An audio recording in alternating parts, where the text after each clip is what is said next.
What's up everybody, this is Dr. Ali Haider here. Thanks for stopping by the channel. Please smash that like button if you like what you see and definitely subscribe.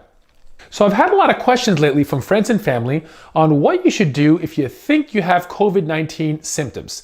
Or, what's up everybody, this is Dr. Ali Haider here. Thanks for stopping by the channel. Please smash that like button if you like what you see and definitely subscribe. So I've had a lot of questions lately from friends and family on what you should do if you think you have COVID-19 symptoms, or if you were potentially exposed to somebody who did test positive for COVID-19. So I figure let's go over some tips on what you can do. Now the good news is 80% of the people who get infected with COVID-19 are going to have mild symptoms. These are going to be symptoms that you can ride out at home and are not going to require hospitalization. 20% of the people who get infected are going to require hospitalization, and a small proportion of those are additionally going to require ICU care and potentially ventilation and a higher level of care. Now again, it's true that most of the people who get really sick and die are older and people with other underlying disorders, but still important to remember that young people can still get very sick. Again, unlikely, but it definitely has been happening.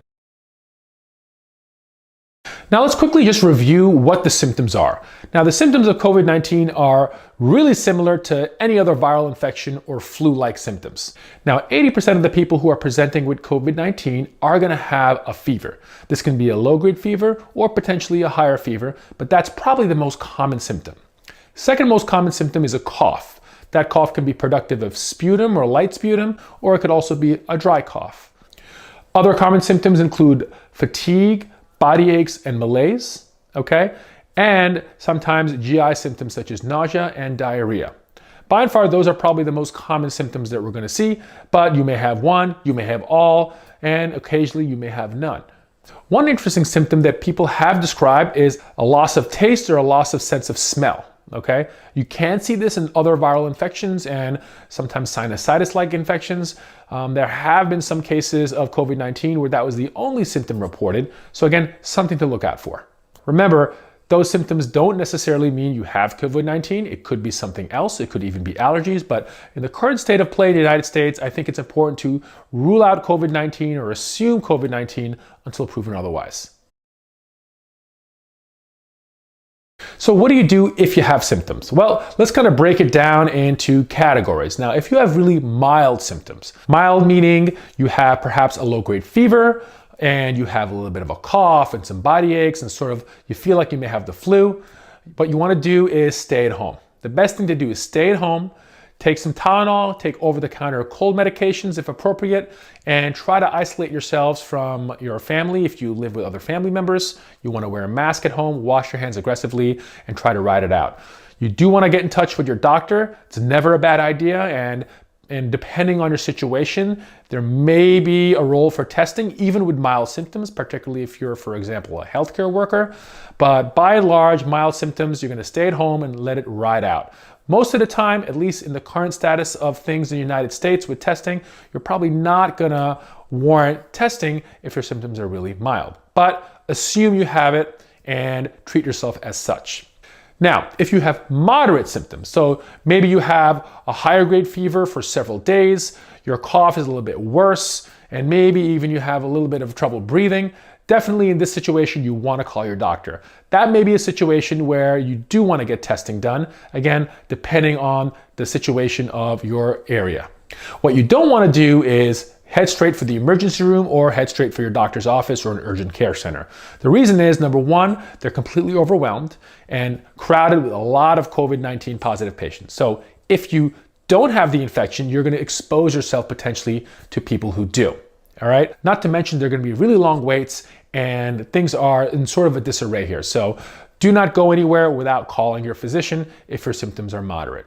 Now, if your symptoms are severe, meaning you've developed chest discomfort or shortness of breath and difficulty breathing, particularly if the breathing has gotten worse over a short period of time, such as over the course of 24 hours, that's a situation where you want to call 911 and play it safe.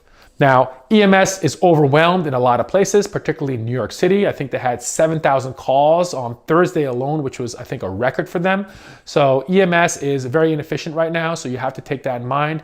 Another reason not to call if you only have mild or moderate symptoms. Let the EMS handle the people who are a lot sicker, okay? So again, if you're not sure and you're not feeling completely crummy, call your doctor and try to get some guidance. Now, if you don't have a doctor, what you can also do is call your insurance company. There's a lot of teledoc services and telehealth services where you can get a physician on the line or even video chat, and they can help you figure out whether or not you may need to go see a doctor or you may need to get tested. So use those resources.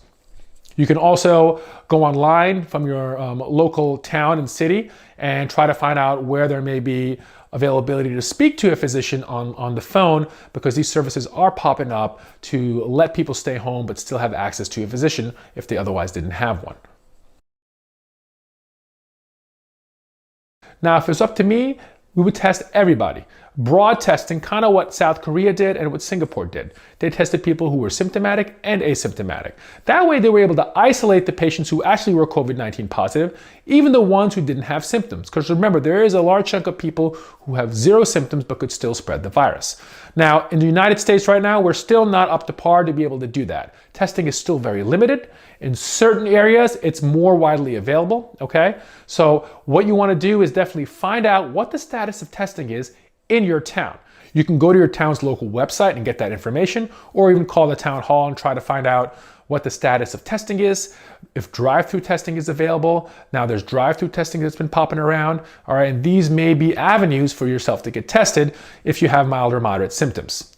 Now remember, these drive-through centers are appointment only, so don't just show up somewhere. Make sure you call first, and you can find that information online. It is important to note that even if you have mild or even moderate symptoms that's not going to require a hospitalization, testing is not necessarily going to change management. We don't have any approved medications for this, so it's just supportive care. The importance of testing is so you can more aggressively isolate yourself and potentially track back all the close encounters you've had to isolate those people. But it's not going to change your management unless you're hospitalized. The most important people to get tested are hospitalized patients and healthcare workers, so we can really pay attention to the sick people and the people who are taking care of these sick people. Now, what if you were exposed to somebody who turns out they were COVID-19 positive? So you're hanging out with some family or friends, which you probably shouldn't be doing anyway right now, but you find out that they tested positive for COVID-19. Now, it's also important to note that transmission is generally with close contact for prolonged periods of times. So if you walk by somebody on the street, chances are you're not going to get this virus. But if you were in the same room with somebody for an hour or two and potentially touched the same surfaces and had some close contact, that may be a situation where your risk is a little bit higher. So if you had close contact with somebody who was COVID-19 positive, what you want to do is firstly, quarantine yourself at home, okay? Self-isolate, wear a mask if you're living with other people, and monitor for symptoms, okay? We generally recommend a 14-day quarantine, and that's because of the incubation period of the virus. The incubation period is the time it takes from acquiring exposure to the virus to the point where you're going to develop symptoms.